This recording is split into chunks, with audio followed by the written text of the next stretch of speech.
My name is Seth Weaver. I am a New York musician, and I lead a 17-piece big band called the Seth Weaver Big Band. In January last year, we recorded our debut album, and I'm very excited that it's going to be released this March, on March 27th, through Outside in Music. I'm a very, very picky person, and especially about music. And I've, over the past 5 or 6 years, I've probably written at least 100 charts. Most of those charts we only play one time and put that away and use it for firewood.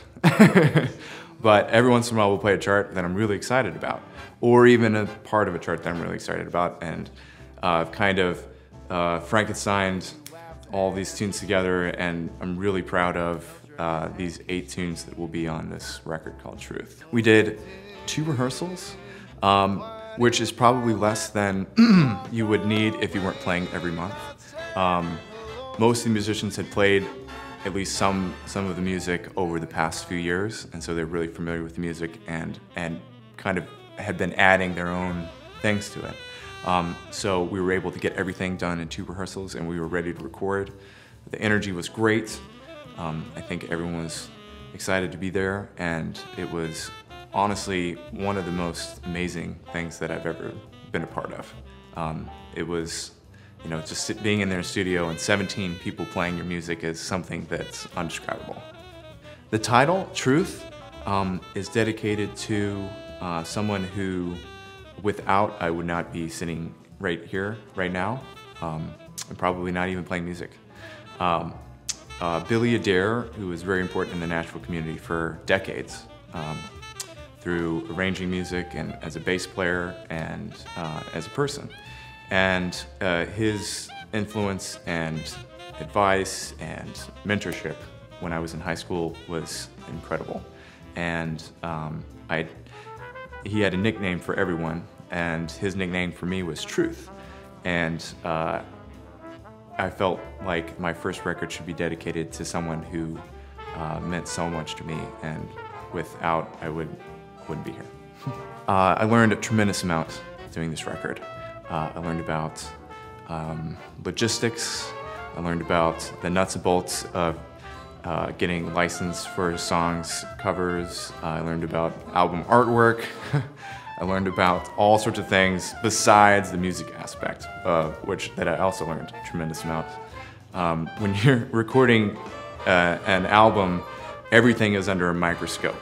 There's 17 people looking at your music, and I learned so much about not only arranging, but you know, formatting, stuff like that, to make things as easy as possible for musicians to read the music. And it's been a really great learning experience for me.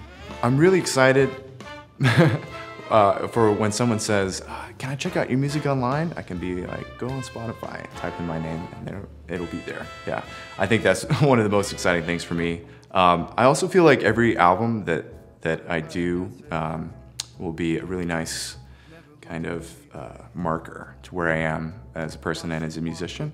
And as I keep going and putting out more records, it's going to be nice to go back and just kind of reminisce about, you know, what my influences were, where I was in my life at the time. And you can kind of see in this album a whole bunch of experiences that I've had over the last 5 or 6 years in New York. And there's Afro-Cuban influences, there's my influences from Manhattan School of Music, there's influences from UNT, and I think it's all come together, and yeah, I can't wait to share it.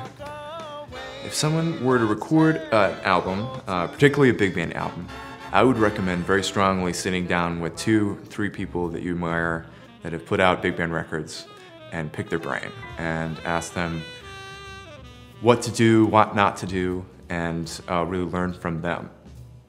I sat down with, I think, 2 or 3 band leaders who had put out records in the past couple years in New York City, and I had a big binder and I wrote down everything they said, what to do, what not to do, and really learn from them.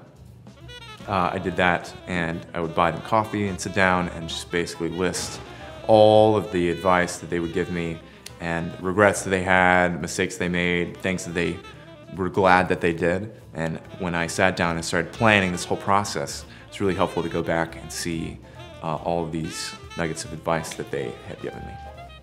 One of my good friends, Brian Kroc, recommended to keep a list for everyone to have on their stands for mistakes.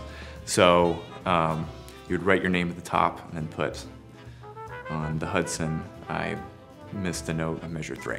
And when you sit down in the mixing and mastering session, you've got all of these things that you can listen for, which some of them are so small that you would never hear them.